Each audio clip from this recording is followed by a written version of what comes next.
최근 걸그룹 블랙핑크 로제와 팝스타 브루노 마스의 협업곡 아파트가 엄청난 화제를 모으고 있습니다.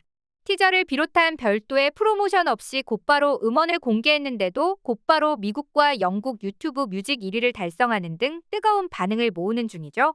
이 기세로 간다면 빌보드 핫백 차트 1위도 가능하다는 추측도 솔솔 들려오고 있는데요. 특히나 이번 신곡은 블랙핑크라는 글로벌 K-팝 아이돌의 멤버와 팝 슈퍼스타이자 히트곡 제조기인 브루노 마스의 협업으로 더더욱 이목이 쏠리기도 했습니다. 그런데 이 콜라보가 화제가 되면서 새삼 4년 전 일본 국민 아이돌 그룹이라 불리는 아라시와 브루노 마스가 했던 협업도 재발굴되는 중인데요. 문제는 당시 이런 곡이 있었나 싶을 정도로 일본에서조차 처참하게 망해버렸다는 사실이 알려지며 일본이 망신사를 피하지 못하고 있다는 소식입니다. 무슨 일일지 자세한 내용 함께 알아볼까요? 얼마 전 미국의 한 패션쇼 뒤풀이 현장에서 발견된 해외 셀럽들의 모습에 한국 네티즌들이 깜짝 놀라는 일이 있었습니다. 명품 브랜드 생로랑의 글로벌 앰버서더이기도 한 로제가 패션쇼 뒤풀이에 참석해 해외 셀럽들과 함께 한국식 술게임을 하는 모습이 포착됐기 때문인데요. 이 게임은 다름 아닌 최근 한국의 젊은 층 사이에서 빠르게 퍼지고 있는 아파트라는 술게임이었습니다. 한편 해외 셀럽들도 한국의 술게임에 푹 빠져 신나게 즐기는 것을 본 로제는 이에 영감을 받아 곡 작업을 시작하게 되는데요. 곧이어 이 소재에 흥미를 느낀 브루노 마스가 합류하며 둘의 콜라보로 탄생한 곡이 바로 이번 아파트라는 신곡이었습니다. 특히 대부분의 가사를 영어로 구성했지만 아파트만큼은 한국식 영어 발음인 아파트라고 또박또박 말하는 부분도 인상적인데요. 단순한 아파트가 아니라 아파트라는 한국 술자리 게임에서 모티프를 따왔기 때문입니다. 실제로 이 곡에 관련해 재미있는 비하인드도 있는데 로제는 자신이 그래도 명색이 아이돌인데 술게임에 대한 노래를 내도 되는 건가 고민이 많았다고 합니다. 하지만 이 곡을 들은 스태프들이 모두 노래에 중독된 상태였다고 하죠. 결국 곡이 공개되자 전 세계적으로 초대박이 터졌는데요. 스포티파이 글로벌 차트와 미국 차트 1위에 안착하고 총 40개 지역 아이튠즈 차트에서 1위를 차지하는 등 국내뿐만 아니라 전 세계적인 신드롬을 일으키고 있습니다. 이 기세로 간다면 조만간 핫백 차트 1위도 가능하다는 예측도 솔솔 들려오는 중인데요. 그런데 세계적인 두 아티스트의 콜라보가 화제가 되면서 새삼 4년 전에 일본 국민 아이돌 그룹이라 불리는 아라시와 브루노 마스의 협업도 재발굴되고 있습니다. 당시 방탄소년단의 다이너마이트가 2주째 빌보드 핫백 1위를 기록하자 일본 내 가장 뜨거운 인기를 자랑하는 20년차 일본 국민 아이돌 아라시는 이에 대항하기라도 하듯 데뷔 21년 만에 처음으로 영어로 된 앨범을 발표하기에 이르는데요. 그 곡이 바로 미국의 싱어송라이터 브루노 마스가 직접 프로듀싱 및 작사한 Whenever You Call이었죠. 특히 당시 브루노 마스가 아라시의 곡 작업뿐 아니라 멤버들의 보컬 지도까지 담당한 것으로 알려져 더욱 화제가 됐는데요.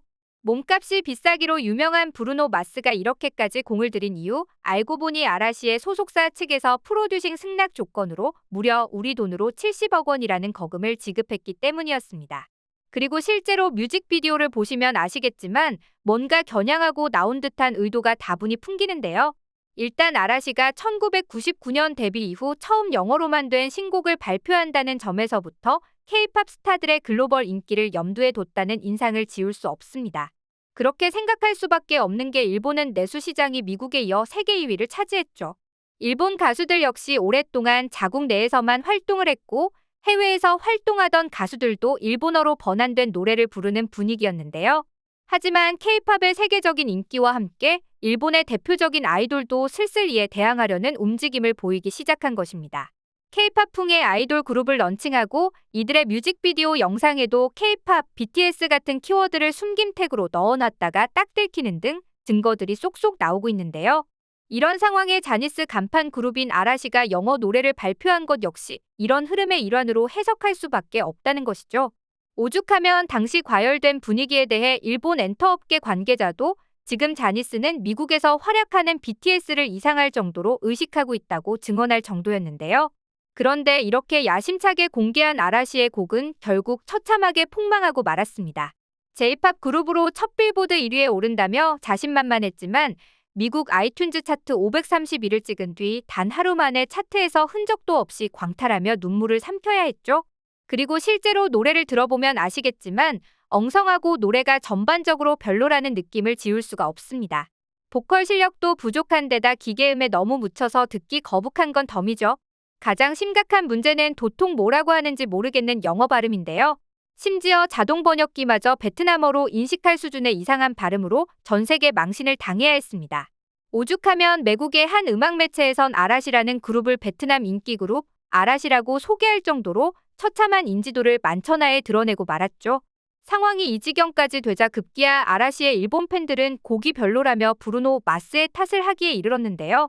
그런데 이런 불평도 곧 커버곡이 공개되며 일본인들을 입국다차게 만들었습니다.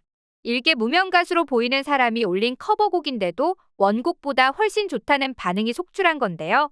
심지어는 나중에 브루노 마스가 도쿄 콘서트를 했을 때 이 노래를 직접 불렀는데 다들 노래는 죄가 없다는 반응으로 좁혀지기도 했습니다.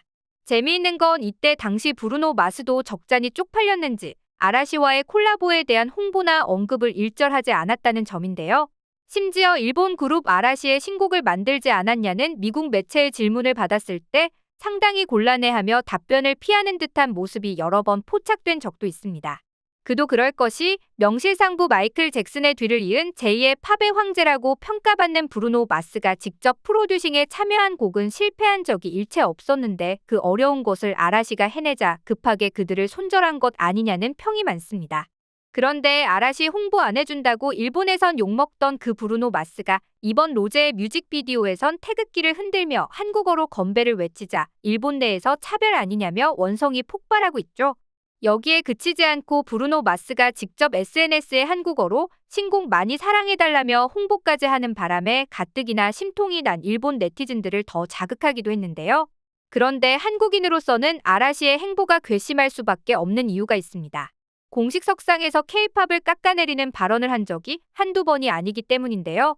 한 동남아 매체와의 인터뷰에서 아라시 멤버인 마츠모토주는 K-팝은 서양 시장을 의식해서 만든다는 인상이 있다. 저희들이 하고 싶은 음악은 지금까지 불러왔던 J-팝의 장점을 그대로 살려서 음악을 통해서 즐기고 공감을 형성하는 거니까 그런 의미로는 K-팝과 음악성이 다르다고 생각한다며 J-팝을 추켜 세우고 K-팝을 까는 듯한 발언을 던진 적이 있습니다.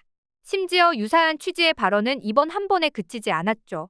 2020년엔 그래미 어워드와 인터뷰에서 K-팝 문화에 J-팝이 어떤 영향을 받았냐는 질문에는 자니스가 사실상 오늘날 K-팝의 세계적인 인기에 큰 영향을 끼쳤다며 K-팝의 뿌리가 일본 아이돌 산업에 있다는 뉘앙스의 발언을 해 문매를 맞기도 했습니다.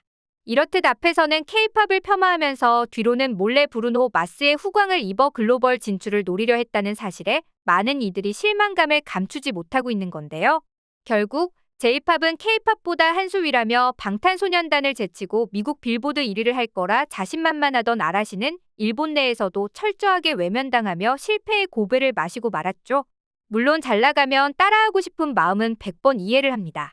하지만 이번 로제와 브루노 마스의 성공적인 콜라보에서도 알 수 있다시피 한국과 일본 아이돌 그룹의 접근법 자체가 너무나 차이가 난다는 걸 알 수 있는데요.